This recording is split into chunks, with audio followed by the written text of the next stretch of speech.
Imagine a cena. Você vai ao médico, faz aquele exame de sangue de rotina, daqueles que a gente faz sem pensar duas vezes, e sai de lá com um diagnóstico: pressão alta, colesterol nas alturas, talvez um pré-diabetes. De uma hora para outra você entrou no grupo de risco. Chega em casa, conta para sua família que agora é hipertenso, que vai ter que tomar remédio. E a sua saúde, que parecia tão em ordem, de repente está em xeque. Mas e se eu te dissesse que para milhões de pessoas essa doença não apareceu no corpo delas? Ela apareceu num documento, numa reunião, numa canetada. Antes de eu te provar isso, quero que você coloque o chapéu de detetive comigo. Toda vez que aparece um problema de saúde, existem duas perguntas que valem ouro. Quando é que isso começou? E o que aconteceu pouco antes de começar? Guarda essas duas perguntas, porque elas vão desmontar a história inteira na sua frente. Entre 1990 e 2010, os diagnósticos de pressão, colesterol e açúcar no sangue foram subindo, devagar, ano após ano. Preocupante, mas dentro do esperado para uma população que come pior e se mexe menos. Só que então aconteceu uma coisa esquisita. Do nada, esses números deram um salto vertical, uma parede para cima. Milhões de pessoas viraram doentes de um ano para o outro.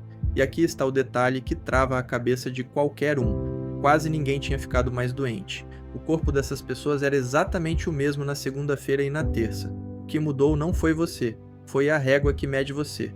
Pensa comigo, porque é simples. Em 2017, um painel de especialistas baixou o corte da pressão alta. Antes, você só era hipertenso a partir de 140 por 90. Depois daquela reunião, passou a ser hipertenso já em 130 por 80.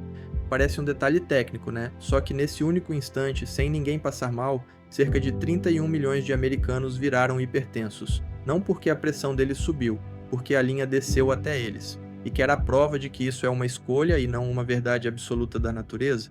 Enquanto os Estados Unidos baixavam a régua, o Reino Unido, boa parte da Europa, o Canadá e o Japão olharam para exatamente a mesma ciência e disseram: não, a gente vai continuar em 140, mesma evidência. Decisões opostas, porque onde você desenha a linha é, no fundo, um julgamento, e não para por aí. Em 2013, mexeram também no colesterol.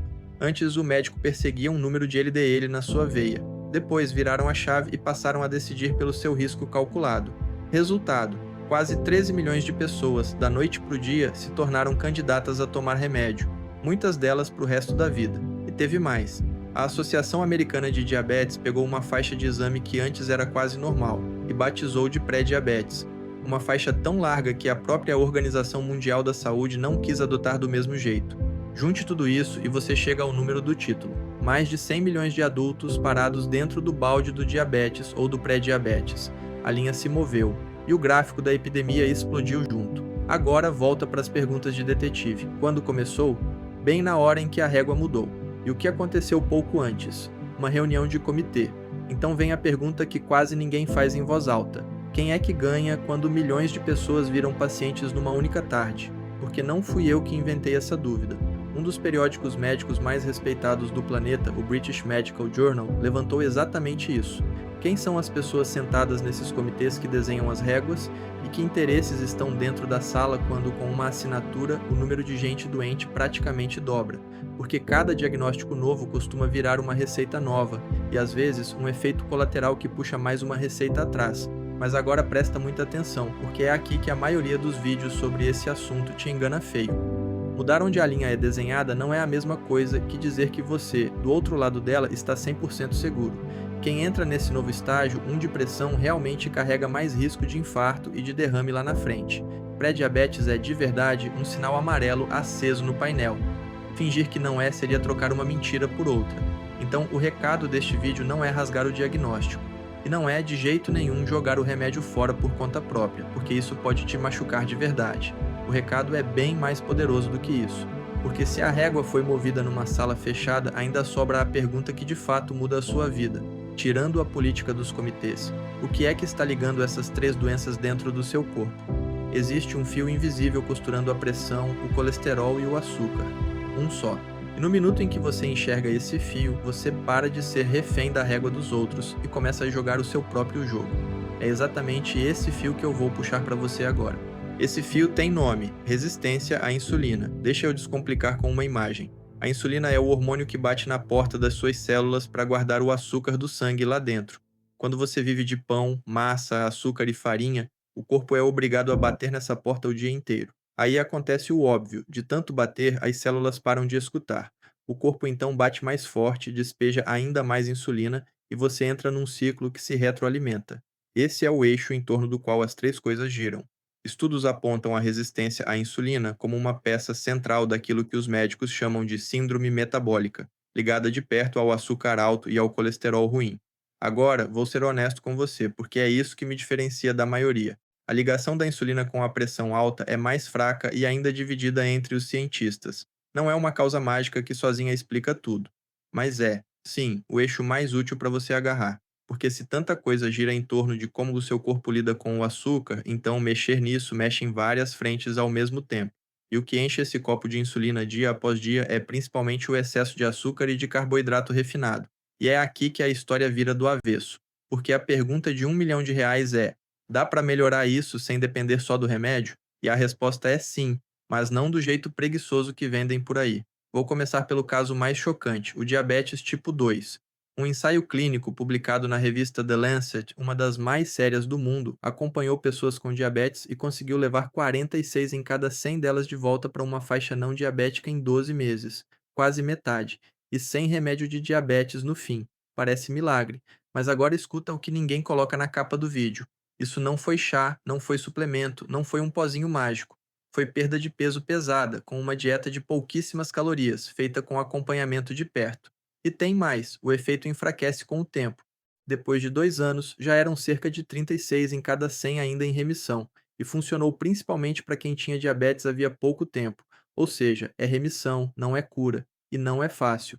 Mas prova uma coisa gigante: para muita gente, isso não é uma sentença permanente, e sinceramente, isso deveria ser conversado com você dentro do consultório, antes da receita.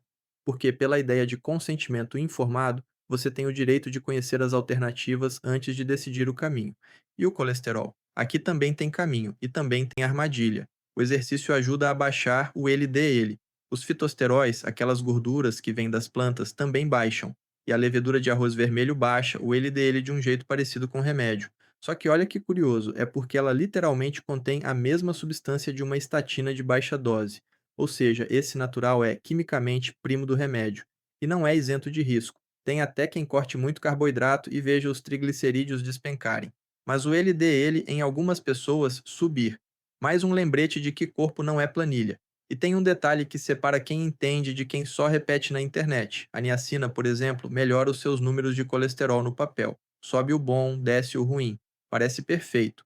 Só que grandes estudos mostraram que, somada ao tratamento, ela não reduziu infarto nem morte, e ainda trouxe efeitos ruins. E essa é a lição mais importante deste vídeo inteiro. Mudar o número do exame não é a mesma coisa que viver mais e melhor. Não caia na cilada do número bonito. E a pressão? O pacote com mais ciência de verdade por trás é a dieta DASH combinada com menos sal. Isso reduz a pressão de forma real, medida em estudo sério. Em volta disso entram os coadjuvantes, mais potássio, o magnésio, o alho, o chá de hibisco. Cada um sozinho tem um efeito modesto, alguns poucos pontos na pressão, e ninguém nunca testou todos eles empilhados de uma vez. Então, isso é uma fronteira em aberto, uma hipótese que faz sentido, não uma promessa que eu vou te empurrar. Percebe o que aconteceu aqui? A régua pode até ter sido movida numa sala onde você nunca vai entrar. Mas o eixo, como o seu corpo lida com o açúcar e com o peso, esse está na sua mão. O diagnóstico não é o seu inimigo, ele é um sinal. E aprender a ler esse sinal e levar essas opções para decidir junto com um médico de confiança é o que transforma você de paciente assustado em dono da própria saúde. Se você sentiu essa mesma desconfiança que eu senti quando descobri tudo isso e quer parar de ser refém de uma régua que outras pessoas desenharam por você, faz duas coisas simples. Deixa aqui embaixo nos comentários se você ou alguém da sua família já recebeu um desses diagnósticos da noite para o dia. E compartilha este vídeo com quem precisa ouvir isso hoje, porque a sua saúde é importante demais para ser definida numa sala onde você nunca foi convidado a entrar.